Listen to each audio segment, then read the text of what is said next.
सुनेबाईंच्या वर्गात आपल्या सर्वांचे मनपूर्वक स्वागत आहे। आज आपण शिकणार आहोत मराठी व्याकरणातला संधी हा जो प्रकार आहे त्याच्यातली स्वर संधी मी माझ्या आधीच्या भागामध्ये शिकवली आहे। आज आपण संधीचा दुसरा प्रकार शिकणार आहोत, व्यंजन संधी। तर व्यंजन संधी म्हणजे काय? जेव्हा व्यंजन अधिक व्यंजन अशी संधी होते किंवा व्यंजन अधिक स्वर अशी संधी होते तेव्हा तिला व्यंजन संधी असे म्हणतात। म्हणजे पहिला जो असो शब्द तो अक्षर तो व्यंजन असला पाहिजे, म्हणजे व्यंजन अधिक व्यंजन किंवा व्यंजन अधिक स्वर अशी संधी झाली की त्याला व्यंजन संधी असे सोप्या भाषेमध्ये म्हणतात। आधी व्यंजन संधी शिकण्याआधी आपल्याला ही जी व्यंजने आहेत ती पाहून घ्यायला पाहिजे। व्यंजनाचे 5 गट आहे, प्रथम, द्वितीय, तृतीय, चतुर्थी आणि अनुनासिक। आपण जी लाईनीत जेव्हा आपण मुळाक्षर सगळी वाचतो, आपल्याला मुळाक्षर माहितीच आहेत, क ख ग घ ङ, आलं लक्षात का? म्हणजे तीच आहे, ती वेगळी पाठ करायची नाही, आपल्याला माहितीच आहे। तर फक्त इथे असं मांडलेलं आहे प्रथम, द्वितीय, तृतीय, चतुर्थ आणि अशी 5 गटामध्येच असतात। क ख ग घ ङ, च छ ज झ ञ, ट ठ ड ढ ण, थ थ द ध न, प फ ब भ म। आता इथे हे लिहिण्यामागे एवढंच हे आहे की ही जी प्रथम द्वितीय आहे त्याला कठोर व्यंजने म्हणतात आणि तृतीय आणि चतुर्थी जी आहे त्याला मृदू व्यंजने म्हणतात आणि ही जी सगळी आहे ती अनुनासिक, म्हणजे त्यांचा उच्चार नाकामध्ये होतो म्हणून त्यांना अनुनासिक म्हणतात। आलं का लक्षात? ही जी पहिली 2 आहेत क ख च छ ट ठ त थ आणि प फ ही कठोर व्यंजने आहेत आणि ही बाजूची तृतीय चतुर्थी आहे ही मृदू व्यंजने आहेत। ओके, तर आपण सुरू करूया व्यंजन संधी शिकायला। तर व्यंजन संधीचे 3 प्रकार आहे मुख्य। प्रथम व्यंजन संधी, तृतीय व्यंजन संधी आणि तिसरी जी आहे ती अनुनासिक व्यंजन संधी, अशा 3 आहेत। आणि उरलेल्या आहे ती त ची व्यंजन संधी, त्याच्यानंतर म ची, त्या अक्षरांची फक्त व्यंजन संधी आहे, ती तुम्हाला मी शिकवेन। तर नीट लक्ष द्या, अगदी सोपं करून तुम्हाला मी हे इथे मांडलेलं आहे। आलं लक्षात?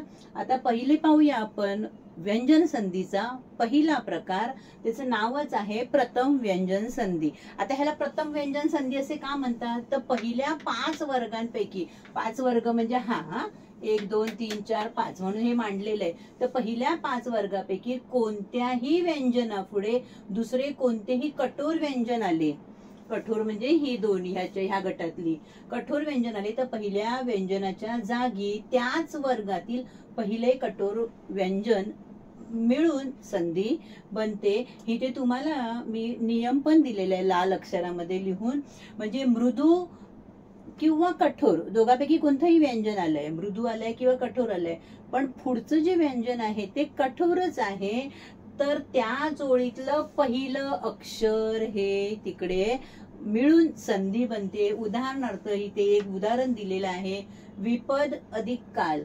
आता बघा, विपद अधिक काल, हा द चा पाय मोडलेला आहे, हा द आहे आणि पुढचं अक्षर कोणतं आहे, ह्या दोघांची संधी बनते ना, मग हा आहे द आणि हा आहे क, म्हणजे हा जो आहे हा मृदू आहे, हा व्यंजन कोणतं आहे? मृदू आहे, पण क कोणता आहे? कठोर व्यंजन। मग काय सांगितलं आहे, पुढे जर कठोर व्यंजन असेल तर काय येणार? हेच येणार, पहिलंच अक्षर येणार, त्याच ओळीतलं पहिलं अक्षर, आणि नियम आहे त्याच ओळीतलं पहिलं अक्षर येणार। मग विपद काल, आता इथे काय आहे, आता हा जो द आहे मग द च्या ओळीतलं पहिलं अक्षर, मग द च्या ओळीतलं पहिलं अक्षर कोणतं आहे? त येणार। मग यांची काय होणार संधी? विपद अधिक काल अ, तर द चा काय बनला? त बनला। आलं का लक्षात? विपत्काल म्हणजे द जो इथे आलाय तर द तिथे न ठेवता त्याच ओळीतलं कठोर कोणतं व्यंजन आहे? त आहे, मग विपत्काल ही संधी बनलेली आहे। एकदम सोपं आहे, फक्त आपल्याला तर हे पाठच असते सगळ्यांना क ख ग घ, मग ते फक्त त्याच ओळीतलं आपल्याला माहिती आहे। ही एवढीच आहे फक्त 5 5 4 20, ही अनुनासिक वेगळी आहेत। तर हे आपल्याला फक्त ह्यांच्या 4 ओळी आपल्या लक्षात असल्या पाहिजे आणि त्या माझ्या मते तुमच्या सगळ्यांच्याच लक्षात त्या असतात। आता हे व्यंजन संधीचा दुसरा प्रकार, ह्याचं नाव आहे तृतीय व्यंजन संधी। ही दुसरं आहे संधीचा प्रकार, व्यंजन संधीचा पहिला प्रकार प्रथम व्यंजन संधी, दुसरा प्रकार आहे तृतीय व्यंजन संधी. आता ह्याला असं नाव का दिलंय तृतीय व्यंजन संधी पाहूया. तर कठोर व्यंजनाच्या पुढे मृदू व्यंजन किंवा स्वर आला, स्वर पण चालतो व्यंजन संधीमध्ये, पुढचा अक्षर हे व्यंजन असेल किंवा स्वर पण असू शकतो, तर आल्यास त्याच वर्गातलं तिसरं व्यंजन येते. आता मगाशी पहिलं आलेलं, आता कोणतं येणार, तिसरं व्यंजन येते आणि संधी बनते, म्हणून याला तृतीय म्हणजे तिसरं अक्षर येते म्हणून याला तृतीय व्यंजन संधी असे म्हणतात. याचा नियम सोपा आहे बघा. कठोर अधिक मृदू किंवा स्वर असेल, म्हणजे कठोर अधिक मृदू असेल किंवा कठोर अधिक स्वर असेल तर काय बनते संधी, त्याच वर्गातील तिसरे व्यंजन. आता उदाहरणार्थ इथे उदाहरण दिलं की लगेच लक्षात येईल म्हणून इथे उदाहरण दिलं. आता वडानन हा एक शब्द दिलाय हा, तर वडाननची काय होणार, वट अधिक आनन. आता वट, आता ट चा पाय मोडलाय हा. आता वट, आता हे तिसरे अक्षर काय आहे इथलं बघा, त्यांनी काय सांगितलं आहे, हे तिसरं अक्षर हे ड आहे आणि त्याच ओळीतलं पहिलं अक्षर काय आहे, ड आहे, म्हणून इथे वडानन आहे, पण ह्या ड ची फोड करताना ड चा काय झाला, ट झाला, म्हणजे त्याच ओळीतलं ड हा अक्षर येऊन इथे वडानन आलं का लक्षात. म्हणजे इथे वट आहे अधिक आनन आहे, पण त्याचं बनताना मात्र हे तिसरं अक्षर आलं वडानन, म्हणून ह्याला तृतीय व्यंजन संधी असे म्हणतात. आता हा सदिच्छा एक शब्द घेतलाय, समजा सदिच्छा, त्याची फोड काय झाली, आता हा द आहे ना तो कोणाच्या लाईनीतला आहे, सती इच्छाचा ना, मग सत अधिक इच्छा, मग द हे तिसरं अक्षर आहे ना त्याच ओळीतलं, हे तिसरं अक्षर त च्या ओळीतलं, म्हणून इथे काय आलं, त च्या ऐवजी काय आलं, द आलं, म्हणजे सदिच्छा हे झालं त्याचं शब्द संधी बनलेली आहे. आलं लक्षात तुमच्या. दोन संध्या शिकवल्या तुम्हाला मी व्यंजन संधीच्या, आणि त्या व्यंजन संधीच्या व्यंजन संधीची तिसरी संधी आहे अनुनासिक व्यंजन संधी. अनुनासिक म्हणजे मागाशी तुम्हाला मी दाखवलेले ना, जे नाकामध्ये ज्यांचा उच्चार होतो त्यांना अनुनासिक असे म्हणतात. तर ह्याचा काही नियम आहे, तर पहिल्या 5 वर्गातील व्यंजनापुढे अनुनासिक आल्यास पहिल्या व्यंजनाबद्दल त्याच्याच वर्गातील अनुनासिक व्यंजन होऊन संधी बनते.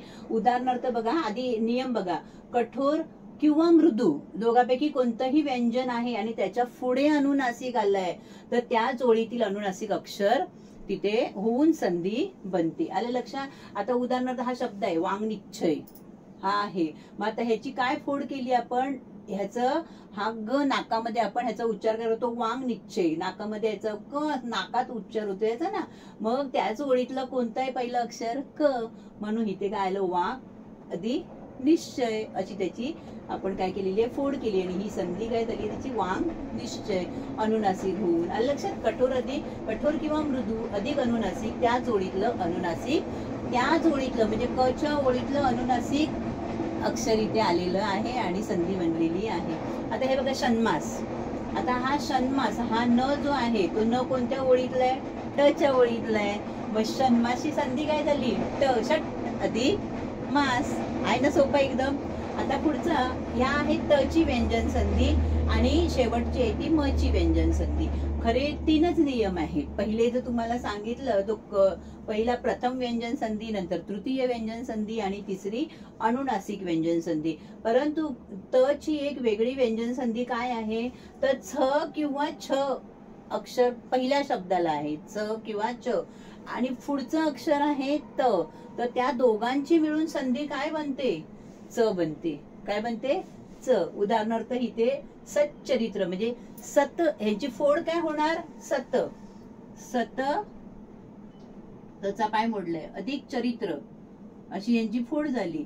परंतु हा त आणि हा च मिळून चच बनला. इथे लिहिलंय ना च किंवा छ दोघांपैकी कोणताही अक्षर असू दे आणि पुढे त आहे तर च बनणार. तसंच इथे ज किंवा झ आहे आणि अधिक त असेल तर इथे जच बनणार, म्हणजे जे पहिलं अक्षर आहे ते, म्हणजे सत अधिक जन तर सज्जनच बनणार. सत ह्याची काय आहे फोड, सत अधिक जन, मग त आणि ज चा जज बनला, सज्जन असं बनलं. ओके.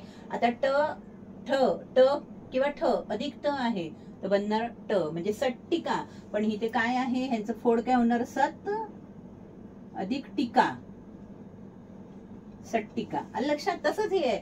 ल किंवा त, ल आहे आणि ल च्या पुढचं अक्षर म्हणजे पहिल्या शब्दातला शेवटचा वर्ण ल आहे आणि पुढच्या शब्दातलं पहिलं अक्षर जर त आहे तर लच बनतो.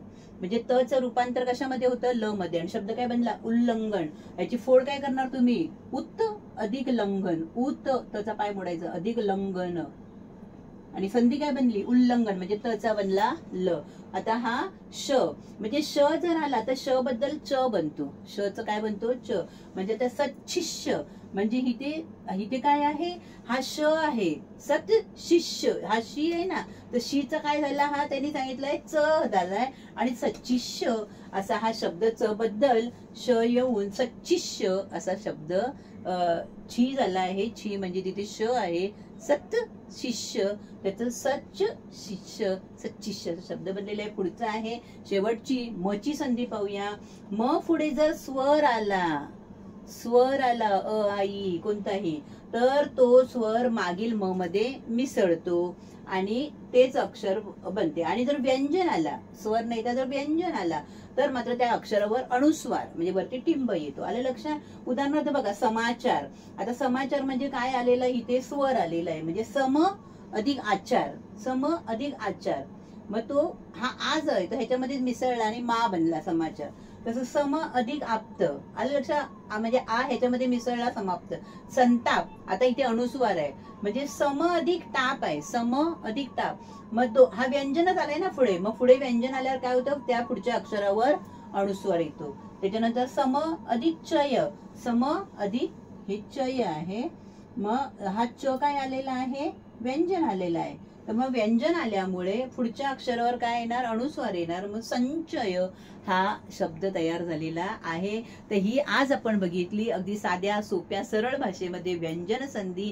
व्यंजन संधीचे जे 3 प्रमुख प्रकार तुम्हाला मी सांगितले, प्रथम व्यंजन संधी, त्याच्यानंतर तृतीय व्यंजन संधी आणि तिसरी अनुनासिक व्यंजन संधी, आणि त्याच्यानंतर म आणि त यांची काय व्यंजन संधी होती तेही शिकवलं. जर समजलं असेल, आवडलं असेल तर नक्की लाईक करा आणि माझ्या व्हिडिओला सबस्क्राईब करा असेच नवनवीन व्हिडिओ पाहण्यासाठी. धन्यवाद.